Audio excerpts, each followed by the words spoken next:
తాకట్లో ఉన్న మీ బంగారాన్ని విడిపించి ఆ రోజు ఆన్లైన్ రేటుకి కొంటాం. Sharma gold company.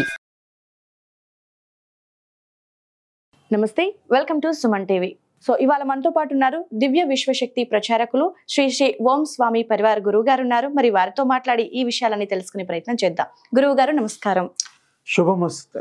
గురుగారు, మనం గతంలో చూసుకుంటే 2019లో కరోనా వైరస్ చాలా రకాల సమస్యల్ని, ఇబ్బందుల్ని, కొన్ని రకాల జాగ్రత్తల్ని కూడా పాటించేలా చేసిందని అనుకోవచ్చు. మరుగున పడిన మన సనాతన ధర్మం మళ్ళీ పుట్టుకొచ్చింది దానివల్ల. ఓకే, అంతా కూల్గా ఉంది అనుకున్న ఈ సమయంలో మళ్ళీ రీసెంట్ గా చూసుకుంటే చైనాలో HMPV అనే వైరస్ ప్రబలుతోంది. సో రీసెంట్ గా బెంగళూరులో కూడా ఒక కేసు నమోదైంది. సో మరి మన ఇండియాకి ఆల్రెడీ బెంగళూరుకి వచ్చేసింది కాబట్టి ఇక్కడ రావడానికి కూడా పెద్ద సమయం పట్టకపోవచ్చు. సో మరి వచ్చే అవకాశాలు ఉన్నాయా? నిజంగా అప్పటి వైపరీత్యాన్ని మళ్ళీ చూడబోతున్నాము అనుకోవచ్చు అంటారా? మరి ఒకటమ్మా, చైనాలో వచ్చినది లాక్డౌన్ చేయడం కూడా జరిగింది కొన్ని ప్రాంతాల్లో. ఓకే, ఇంకా దాని మందు పెడతారు, ఎందుకంటే కొంచెం టైం పడుతుంది. ఇది కొత్త వైరస్ కదా. అవును. మన భారతీయులు చాలా జాగ్రత్తగా మోదీ గారి యొక్క ఆధ్వర్యంలో మనకి కరోనా వచ్చినప్పుడు అందరికీ మనకి డోసెస్ తీసుకోవడం జరిగింది. దాని బారిన పడకుండా 3 డోసెస్. ఫస్ట్ మొదట్లో కోవాక్సిన్ అని అవి కొన్ని వచ్చాయి కదా. అలాగే మనం కంట్రోల్ చేయగలిగాం, దాని మీద విజయం సాధించాం. మన యొక్క మోదీ గారి ఆధ్వర్యంలో అందరికీ అలర్ట్ చేసి మొత్తానికి ఇప్పుడు మన ఇండియాలో కొంత ఇబ్బంది జరిగినా ఇప్పుడు కరోనాని మర్చిపోయాం.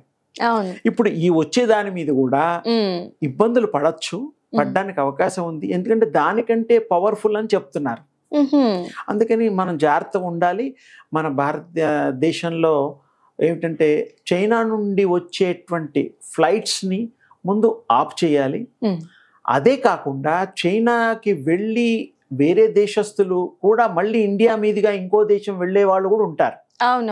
వాళ్ళని కూడా ఆఫ్ చేయాలి. చేస్తే అదొక కట్టడి.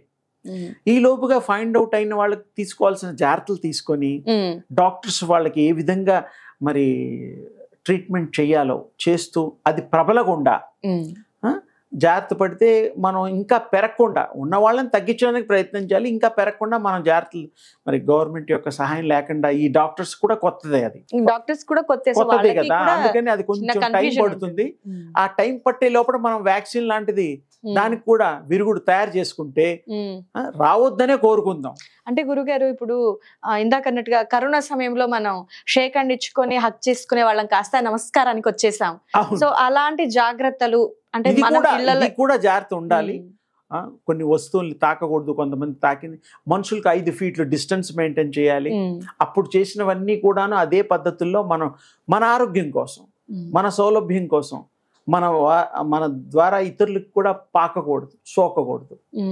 ఇప్పుడు ఇమీడియట్ గా అంత సీరియస్ కాకపోయినా అజాగ్రత్త ఉంటే మాత్రం దేశంలో స్టేట్స్ లో ఇబ్బందుల పాలు అవ్వడం ఖాయం. అందుకని గవర్నమెంట్ వాళ్ళు దీని మీద ఎక్కువగా దృష్టి సారించి, దాంట్లో కరోనా టైంలో ఎంత దృష్టి సారించి మనం కంట్రోల్ చేయగలిగామో ఆ విధంగా ఇప్పుడు కూడా బెటర్ రాబోతోందని తెలుసు కాబట్టి ముందరే మనం దానికి ప్రణాళికలు సిద్ధం చేసుకొని ఎయిర్పోర్ట్ లో కానీ ఇంకా వేరే ఏ మాధ్యమాల్లో కానీ ప్రయాణికుల ద్వారా వచ్చేవి కాబట్టి ఇమీడియట్ గా ట్రేస్ అవుట్ చేయడానికి కొంత మనం దాని ప్లానింగ్ పెట్టుకుంటే అంటే బాగుంటుంది. ఓకే గురుగారు, అంటే మనం మామూలుగా ప్రతిదానికి ఒక యాగం, పూజ అనేది ఉంటుంది కదా, ప్రతి కోరికకి కూడా. సో ఇలాంటి సమస్యల నుండి కూడా బయటపడడానికి మన సనాతన ధర్మం చాలా గొప్పది. అందులో ప్రతి దానికి సమస్యకి కూడా సొల్యూషన్ దొరుకుతుంది కదా. సో మరి ఈ వ్యాధి మనకు సోకకుండా ఉండాలి అంటే గనక, ప్రబలకుండా ఉండాలి అంటే మనం ఇంట్లో కానివ్వండి, లేదంటే ప్రభుత్వం కానివ్వండి, సో దైవారాధన ఏ విధంగా దైవారాధన చేయడం వల్ల ఏ విధమైనటువంటి క్రిమి కీటకాదుల నుంచి వచ్చే వైరస్ అదంతా కూడా మీరు నిరోధించవచ్చు, కట్టడి చెయ్యొచ్చు. వీరు ఏకాగ్రతతో మనకి ఏమిటంటే ఒకప్పుడు లక్ష్మణ రేఖ అని విన్నాం. అవును గురువు. అంటే ఆ సీతమ్మ వారి కోసమే చేసిందనే కాకుండా సెల్ఫ్ హీలర్స్ కూడా తెలుసు. వాళ్ళు ఏంటంటే వాళ్ళ బాడీ చుట్టూ ఒక రక్షణ కవచం పెట్టుకుంటారు, ఒక రింగ్ అంటారు, సేఫ్టీ రింగ్. చేసుకుంటారు. అది ధ్యానం వల్ల, యూనివర్స్ ఎనర్జీ వల్ల సాధ్యమవుతుంది. అది ప్రతి వాళ్ళు చేయడం కష్టం అంటే, ఇష్టం ఉంటే చేయొచ్చు, అవసరమైనప్పుడు మనం చేసుకోవాలి, తప్పదు. అది చేస్తూ హోమాలు కూడా చేయొచ్చు ప్రబలకుండా. మేము కరోనా టైంలో చాలా గుళ్ళల్లో విడిగా ఆ టైంలోనే మేము వాటికి హోమాలు పూజలు గతంలో నా ఆధ్వర్యంలో జరిపించాను నేనే. భగవంతుడి కృప వల్ల మొత్తానికి సమస్య పోయి నాలాగే ఎంతోమంది చేశారు. మహానుభావులు, ఋషులు, దేవతల అర్చనలు ఎంతో మంచి సంకల్పం చేశారు. వాళ్ళందరి యొక్క కృషి వల్ల ఫలించింది, అది సరిపోయింది.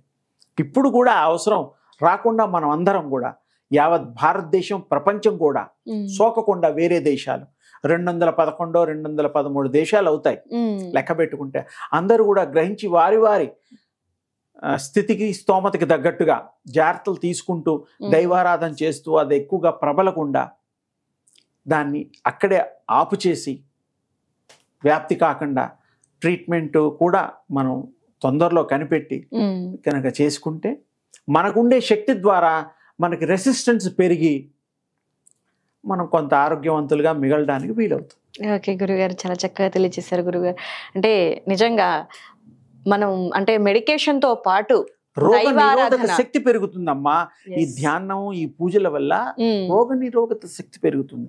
అది ఉన్నప్పుడు ఏమవుతుందంటే ఏదైనా బయట నుంచి వైరస్ వస్తే కూడా అది కాపాడదు. సో మనం మెడికేషన్ తో పాటు పరిశుభ్రతతో పాటు దైవారాధన చేసుకుంటే అన్ని చేస్తే అందరికీ బాగుంటుంది. ఎస్ గురుగారు, చాలా చక్కగా తెలియజేశారు గురుగారు. ధన్యవాదాలు. శుభం తల్లి.